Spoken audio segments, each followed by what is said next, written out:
Este canal é membro do Science Vlogs Brasil. Rápido, galera, agarrem seus exemplares de Origem das Espécies, corram para as colinas. Os esquerdistas, comedores de criancinhas, eles se uniram aos criacionistas e querem destruir a teoria da evolução, querem acabar com o legado de Darwin. Eles querem tacar fogo no Museu de História Natural Britânico. Ah! Vamos parar com essa porra, né? Pareceu ridículo, não é? Pois bem, alguns meios aí de divulgação científica estão tratando dessa forma uma discussão que está rolando lá no Museu de História Natural de Londres. Saiu na mídia aí um bafafá de que Darwin estaria sendo cancelado. Mas o que de fato está acontecendo, né? Parece que o movimento Black Lives Matter chegou aos museus. A gente vai entender aqui no vídeo de hoje o que o Darwin tem a ver com isso e o que realmente está sendo discutido para além de algumas notícias aí, de algumas reações sensacionalistas que a gente vê pela internet. Beleza? Então, vem comigo. Eu sou o Henrique Rufo e rufem os tambores para mais um vídeo aqui no canal Biosfera. O movimento Black Lives Matter, ele ganhou força após o assassinato de George Floyd lá nos Estados Unidos e se espalhou pelo mundo. Ele chamou muita atenção também, levantou alguma polêmica quando mirou na questão das estátuas de colonizadores e escravocratas. O movimento levantou questões importantes sobre o porquê de figuras tão controversas estarem sendo homenageadas em espaços públicos. Tanto que em muitos lugares do mundo, algumas dessas estátuas foram vandalizadas, derrubadas e destruídas. Eu não vou entrar aqui no mérito nem na questão sobre a derrubada dessas estátuas. Eu vou indicar aqui um vídeo do Nerdologia que discute essa questão. Só que a bola da vez agora são os museus, principalmente o Museu de História Natural Britânico, que é onde tem aquela estátua enorme do Charles Darwin e é onde algumas coleções do naturalista estão ali expostas, estão guardadas. O jornal Telegraph publicou uma notícia dizendo que Darwin estaria sendo cancelado, né? Nessa matéria, o jornal disse ter acesso a documentos internos direcionados ali para a equipe do museu, né? Para os trabalhadores do Museu de História Natural, que falava ali em revisar algumas coleções que pudessem de alguma forma ter um conteúdo ofensivo. E que os responsáveis ali pelo museu, ao fazer essa revisão, estariam levando em conta aí toda uma reivindicação, toda uma luta antirracista que foi levantada pelo movimento Black Lives Matter. Onde que o Darwin entra nessa história toda, a gente já vai entender. E dentre toda essa discussão, a primeira proposta que foi colocada é avaliar o quanto que algumas coleções e alguns itens em exposição eles estão relacionados ao período escravocrata, à exploração através da colonização e fatores aí relacionados com isso. Quem assistiu o filme do Pantera Negra deve se lembrar, né, de uma cena emblemática em que o Killmonger está dentro de um museu, olhando ali os artefatos em exposição, né, de tribos africanas. Ele está conversando com a curadora do museu e chega um momento em que ele pergunta como que aqueles itens foram parar ali, né? Como que esses artefatos foram adquiridos. Eles foram adquiridos através de uma negociação, né, de um preço justo, ou eles foram tomados à força, como diversas outras coisas que estão ali naquele museu. Para dar um exemplo aqui, para entender toda essa discussão, lá no Museu de História Natural Britânico, eles têm algumas peças, alguns artefatos de um povo africano que era chamado o povo Benin. Eles viviam numa região que hoje faz parte ali da Nigéria. As peças lá em exposição, elas foram adquiridas pelo museu através de alguns soldados. E esses soldados obtiveram essas peças, né, esses artefatos, através do que foi chamado de expedição punitiva. Então, esses soldados eles entraram na região desse povo Benin, armados aí com grandes metralhadoras, e eles praticamente aniquilaram os cidadãos daquela região, aniquilaram o povo nativo daquela região e roubaram todas as peças de bronzes, estátuas, artefatos religiosos, tudo que parecia ali ter algum valor. E após fazerem a limpa em todos esses itens do povo Benin, eles venderam todos esses artefatos para o Museu de História Natural Britânico. E esses itens, eles ainda continuam lá. Existe também toda uma discussão em cima desses itens e de alguns outros também sobre a questão da repatriação. Pegar esses objetos e devolverem aos seus locais de origem, aos museus dos seus países de origem, para que o povo ali, para que a nação, né, a população atual, tenha conhecimento desses artefatos que foram ali de seus antepassados, de povos antigos que viveram na mesma região que eles. Ao invés de estarem ali sendo exibidos como uma espécie de troféu da conquista britânica, que é como alguns especialistas colocam a exibição de alguns itens, né, como uma forma de reforçar ali todo o poder bélico do imperialismo britânico. O professor Okeke Agulo, por exemplo, que ele é de origem nigeriana, hoje ele é especialista em arte, história da arte, e ele leciona ali na Universidade de Princeton. Ele disse que ele só teve acesso a esse tipo de artefato, ele só foi conhecer de fato esses artefatos, né, a história desse povo, quando ele viajou para a Europa e conheceu o museu, né, conheceu esses artefatos através da exposição no Museu Britânico. E ele coloca que o conhecimento ali, né, encontrar os itens do povo Benin, foi um privilégio devido ali à sua formação, né, essa posição privilegiada que ele tem de conseguir um visto para poder visitar o país europeu.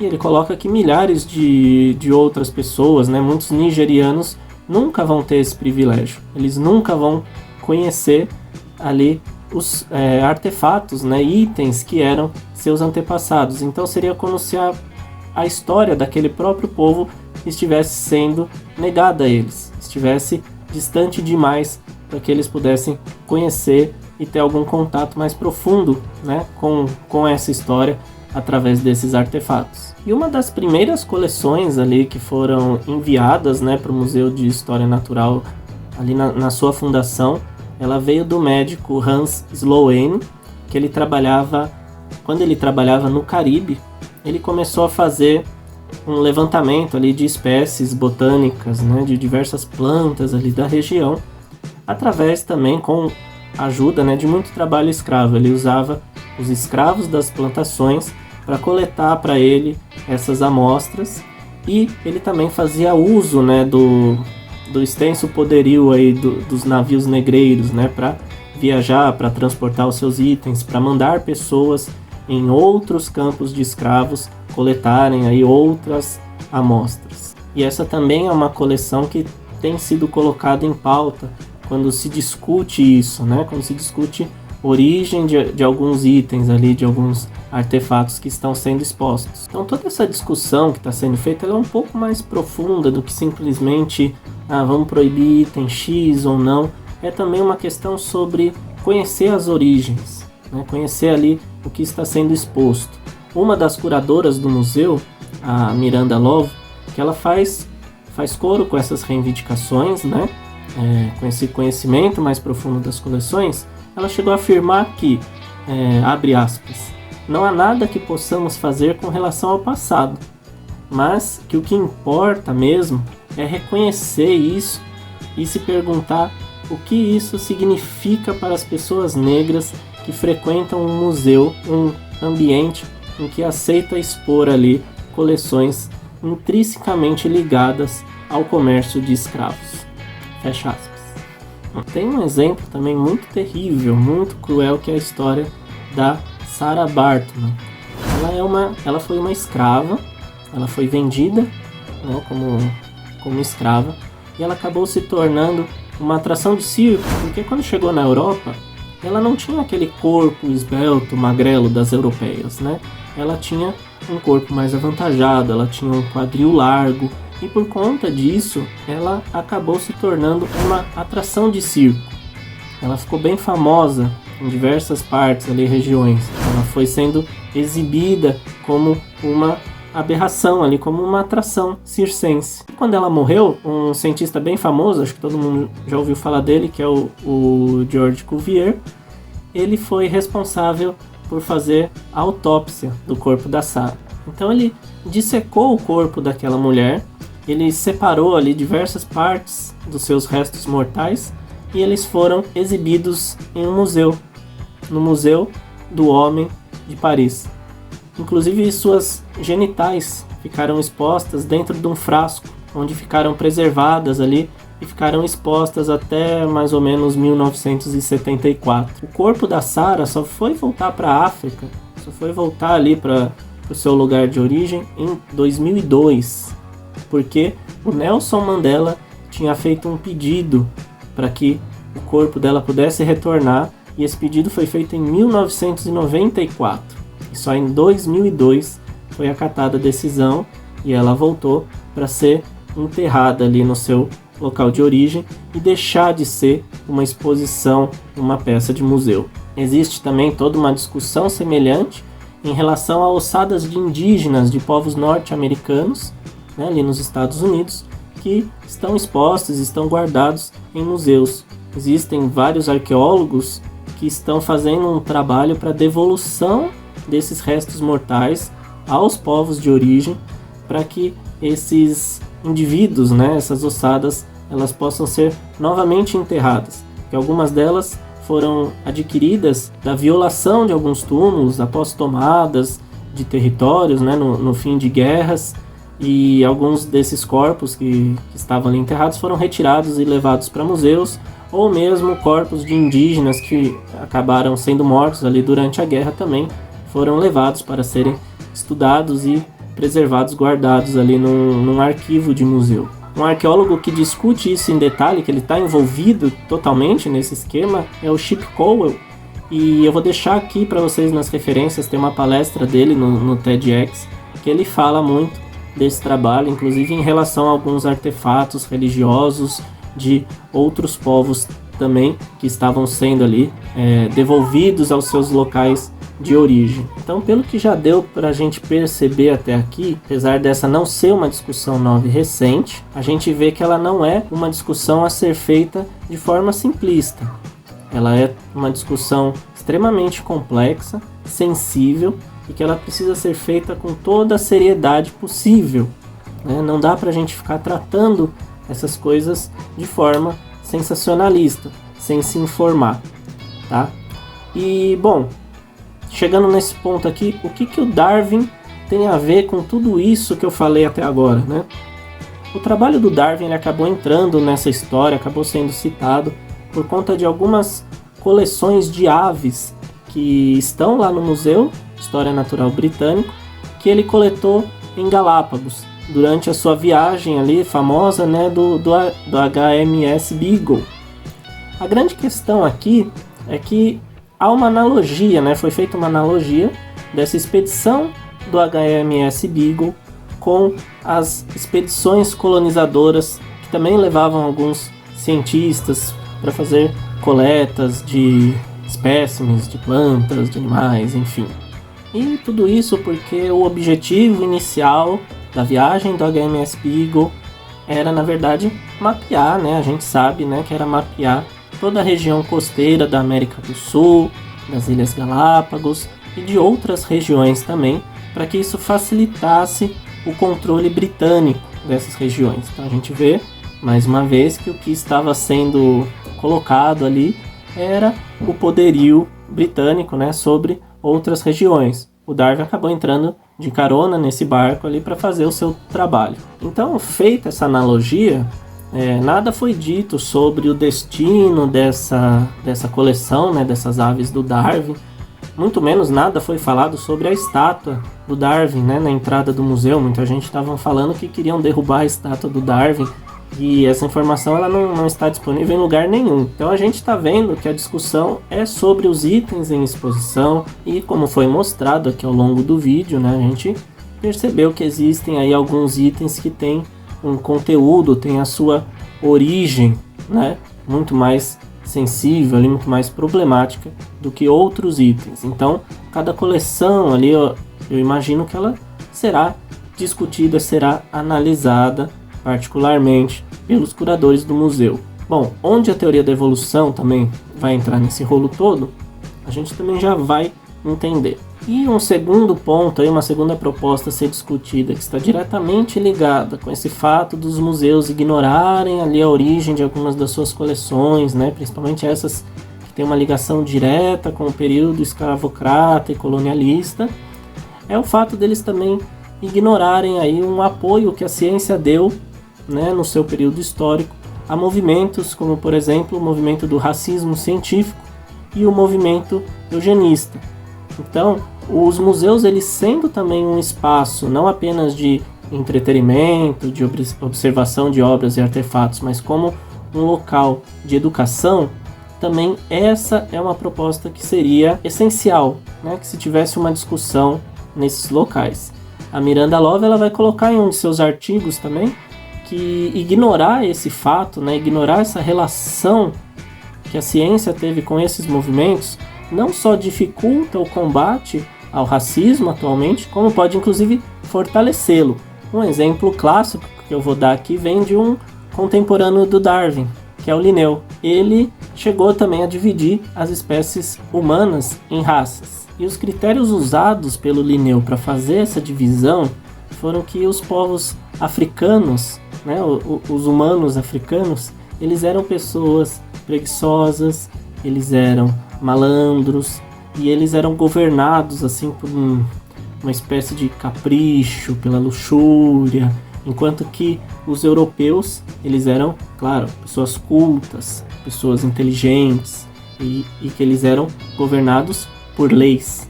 Eles não tinham esses desvios que eram características de outros povos. E a gente sabe que esse tipo de estereótipo não é coisa da época do Darwin. Muito recentemente você vê pessoas com um pensamento parecido. E foi esse pensamento do Linneu, essa classificação das raças humanas, que vai dar origem posteriormente ao que foi chamado de racismo científico, que foi o uso da ciência para justificar o racismo. E a gente vai ter alguns cientistas famosos, aí, proeminentes, fazendo parte desse grupo, como por exemplo o evolucionista Ernest Haeckel, que inclusive era membro, né, foi membro do Partido Nazista. Mas essa, é claro, é uma discussão que exige aí um nível de profundidade muito maior. Eu estou preparando aqui alguns vídeos para a gente falar disso posteriormente, né, falar sobre o racismo científico, falar sobre o movimento eugenista. Mas essa discussão, essa proposta que está sendo feita dentro do museu, eu considero ela muito importante. E a reivindicação é essa mesma, que se discuta esse tipo de coisa, esse tipo de relação em espaços públicos, como museus. Isso é importante, a gente precisa entender a nossa história, principalmente para a gente não repeti-la, né? Quantos cientistas ruins aí, pessoas de um caráter duvidoso, ainda querem usar, aí, extrapolar dados, usar dados duvidosos para justificar coisas como essas, né? Como racismo, xenofobia, enfim. Então, essa discussão está muito longe de ser algo simplista, de ser algo do passado. Não, isso é de agora mesmo, é para ser feito com seriedade. E um terceiro ponto, né, uma outra reivindicação também feita nessa leva, é a questão da representatividade. Quantos cientistas negros, indígenas, que tiveram um papel ali para a construção do pensamento científico, tiveram sua colaboração na ciência, foram ignorados, foram deixados de lado, muitas vezes são mencionados aí por uma nota de rodapé, com suas histórias contadas de forma incompleta. Isso mesmo em museus, tá? E um exemplo disso é a história de um ex-escravo, que é o botânico Quase. Ele conseguiu comprar a sua liberdade através das suas descobertas, dos seus trabalhos, e que foi que ele descreveu uma nova espécie de planta e também indicou ali, descobriu, né, através de alguns experimentos, que aquela planta ela tinha propriedades medicinais, que ela era capaz de curar ali uma infecção estomacal. Então criava-se um chá daquela planta e tomava-se como um fitoterápico. Quem encontrou o Quase, né, ele vivia na Holanda, foi um dos alunos do Linneu e ele comprou essa fórmula secreta. E aí quando chegou isso no Linneu, quando chegou a planta, o exemplar ali, tudo isso, o Linneu redescreveu e classificou ali no seu sistema taxonômico binominal que a gente conhece hoje. E o Quase também ele era um artista muito bom. Tem inclusive no Museu de História Natural Britânico, está lá em exposição o desenho que ele fez dessa plantinha que ele descreveu. Tá aí, beleza, né? Mas qual que é o problema disso, né? Onde que está o problema nessa história?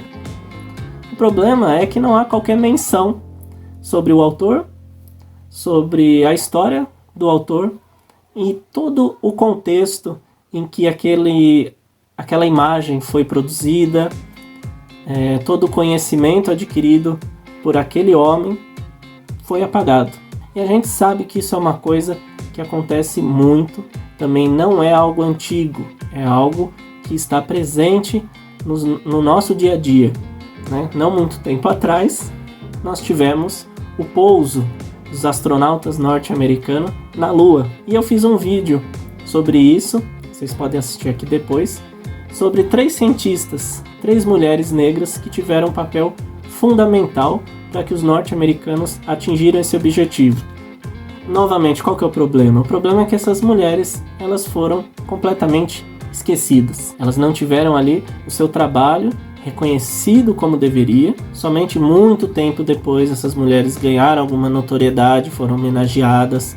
Inclusive, esse vídeo que eu fiz é sobre o livro, né, e o filme que conta a história dessas mulheres. Então, depois vocês dão uma conferida lá que vocês vão entender do que eu tô falando. E a gente sabe que isso não é coisa de 1 ou 2 exemplos, né? A gente sabe que isso ocorre pra cacete, tem diversas histórias. E no artigo da Miranda Love, ela vai tratar isso de uma forma mais ampla, ela vai trazer vários casos. Eu não vou ficar entrando nisso aqui para o vídeo não ficar muito longo, mas depois você dá uma lida lá, que vale muito a pena para a gente entender isso, entender essa proposta, né? Entender essa questão da representatividade nos museus.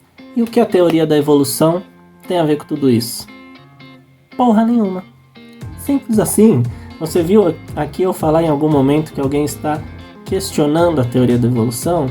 Que alguém está pondo a teoria da evolução à prova, que querem negar a evolução? Claro que não, porque isso não tem nada a ver, galera. Fazendo um resumão aqui do que eu falei até agora, quais que foram as propostas que a gente viu, né? O que essa galera tá propondo, tá reivindicando? Primeiro, que a gente analise ali, a gente não, né? Os responsáveis do museu, os curadores, analisem ali algumas de suas coleções, de seus itens, para verificar primeiro a origem desses pontos, né? Tem uma origem comum ali com a escravidão, como que aqueles itens foram obtidos, né? Foram através da dizimação ali de povos, como a gente viu no caso dos Benin. Tem alguma relação ali amoral, né? Uma relação controversa, como foi o caso ali dos restos mortais da Sarah Baartman. Enfim, analisar esses itens. A gente ainda não sabe o que vai ser feito com essas coleções, né? A gente tem que acompanhar essa discussão. Eu já vou dar algumas dicas de como vocês vão poder fazer isso daqui a pouco. Um segundo ponto que a gente viu é a questão da educação, né?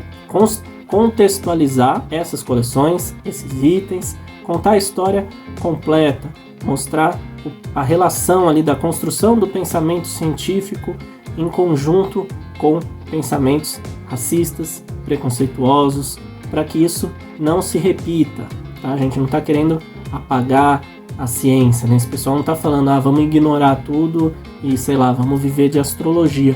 Não, mas a gente precisa, e essa é uma coisa realmente que eu acho muito importante, a gente precisa conhecer a história da ciência, a gente precisa conhecer as suas bases, como que alguns pensamentos foram formados, inclusive para a gente não repetir as mesmas coisas. E um terceiro ponto é a questão da representatividade, que também é muito importante. Então, todo aquele alarde que foi feito, de que a teoria da evolução estava sendo atacada, que esquerdista não gosta de evolução, que está fazendo coro com criacionista. Galera, isso tudo aí é sensacionalismo, isso é desinformação. Então, quando você vê, sei lá, alguma página comentando algo do gênero, né, espalhando a notícia dessa forma, já dá para você perceber que ali não tem uma relação muito boa com a busca da informação. Eu fiz uma leitura aqui rapidinho 2 dias de pesquisa eu consegui juntar todas essas informações aqui para vocês. Um texto que eu li já deu para perceber que não tem nada disso de ataque à teoria da evolução. Então vamos desconfiar também da índole dessa galera. Claro, todo mundo é passível de erro, às vezes no calor do momento, mas a gente sabe que tem uma galera aí de caráter duvidoso por trás de muitas coisas, tá? Então vamos ficar de olho aberto. E claro que o objetivo aqui não é a gente esgotar o assunto, falar, bater o martelo, é isso, acabou. Não, porque assim como vocês, eu também estou aprendendo muita coisa aqui, lendo sobre isso, né, me inteirando sobre esse assunto. E o que eu acho importante é que essa discussão ela vai ser feita de qualquer forma. Na verdade, né, ela já está sendo feita e não é de agora. E aí a questão que fica pra gente é, nós podemos discutir esse assunto de uma forma rasa, a gente pode chamar tudo de mimimi, pode chamar de lacração e fechar os olhos para a discussão. Podemos aí nos recolher à nossa ignorância e permanecer assim. Ou nós podemos fazer essa discussão de uma forma mais honesta, que é a gente se informar, compreender primeiro o que está sendo proposto e tentar contribuir de alguma forma, seja para concordar ou para discordar. Tá? O que eu falei até agora também não é consenso, tem algumas pessoas que vão discordar e alguns pesquisadores, inclusive, vão discordar em diversos pontos, tá? Mas essa é uma discussão que vai ser feita e ela está sendo feita e não adianta a gente ficar ignorando e choramingando por aí. Por isso que eu estou deixando aqui para vocês algumas referências, alguns textos, inclusive tem uma série aí de palestras do TEDx que eles discutem exatamente essas questões que a gente está falando aqui. Então, eu recomendo muito, né? Tem arqueólogos, tem gente envolvida aí com curadoria de museu, falando sobre o assunto. Então, acho bem bacana vocês, depois desse vídeo aqui, darem uma assistida nessas palestras, tá? Algumas têm legendas em português, que vai enriquecer muito aí o entendimento de vocês acerca desse assunto. Quem quiser mergulhar nisso, então, de cabeça, assim, de uma forma mais ativa, a Natural Science Collection Association, ela vai realizar uma conferência online no dia 19 de novembro de 2020. E essa conferência ela vai ser aberta para perguntas, para discussões, então você pode mandar lá o seu questionamento, seja concordando, que nem eu falei antes, seja discordando, você tem dúvidas, você pode entrar lá e você pode participar da sua opinião dessa forma um pouco mais ativa. Então acho interessante também, quem quiser acompanhar o assunto, ficar ligado aí na data desse evento, o link também vai estar aqui embaixo para vocês. Inclusive o diretor do Museu de História Natural Britânico, ele chegou a dizer, abre aspas, nós queremos aprender e nos educar, reconhecendo que uma maior compreensão e consciência sobre a diversidade e a inclusão, elas são essenciais. Então galera, se eles querem, por que a gente não vai querer também, né? Então é isso aí, se você gostou do vídeo, deixa o seu like, compartilha. Se você não é inscrito, clica aí no botão para se inscrever e ativar o sininho para você não perder nenhuma das atualizações dos próximos vídeos. E a gente se vê no futuro próximo aí. Um abraço a todos e até mais.